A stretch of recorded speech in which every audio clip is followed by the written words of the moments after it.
Box. Alors bonjour, premièrement je pense que l'existence du Bed Box vient résoudre un problème ou une problématique que rencontraient beaucoup de clients. Les gens aujourd'hui veulent avoir leurs produits livrés beaucoup plus simplement chez eux, que ce soit beaucoup plus simple, pas forcément avoir besoin de se déplacer pour acheter chaque besoin du mobilier ou même de leur vie courante.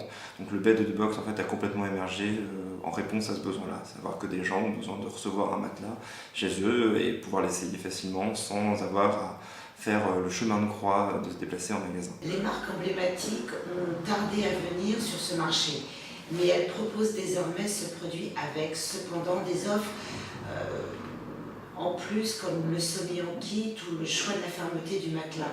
Pensez-vous que cela va freiner votre croissance? Alors c'est la première raison en fait, pour laquelle les acteurs historiques du matelas ont tardé à arriver sur le Bed in the Box, c'est parce qu'ils ne croyaient pas forcément au modèle. Aujourd'hui ils arrivent en effet avec une offre un peu plus aboutie étant donné qu'ils sont plus anciens que nous, mais on va nous aussi arriver avec un semi à latte normalement d'ici un mois où on vend déjà un e-box twin bed livré aussi en kit chez soi.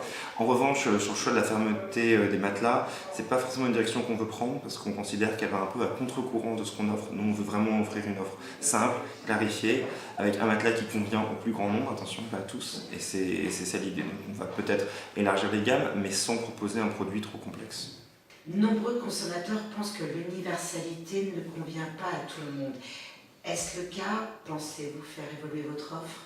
Alors, je suis complètement d'accord avec eux, en effet, l'universalité ne peut pas convenir à tout le monde, c'est certain. On a conçu un matelas, on l'a développé scientifiquement et technologiquement pour qu'il corresponde à une grande partie des gens. Et ça ne veut pas dire que ce sera le meilleur matelas pour tout le monde systématiquement. On considère en revanche qu'il y a beaucoup de gens qui veulent avoir un bon produit de bonne qualité sans passer des années à chercher avec du latex, avec de la mousse, avec des ressorts fondamentalement ce qui leur va le mieux.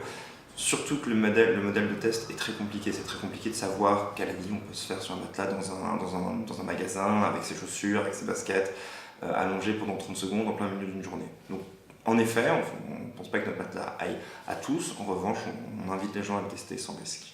Comment voyez-vous l'avenir du marché? Alors l'avenir du marché est très intéressant parce qu'aujourd'hui, comme vous venez de le dire, les acteurs historiques prennent le pas et suivent un peu la tendance qu'on a initiée. Donc c'est un très bon signe pour les consommateurs, c'est-à-dire qu'on va aller vers une offre de plus en plus simple, des produits de plus en plus faciles à acquérir et à comprendre.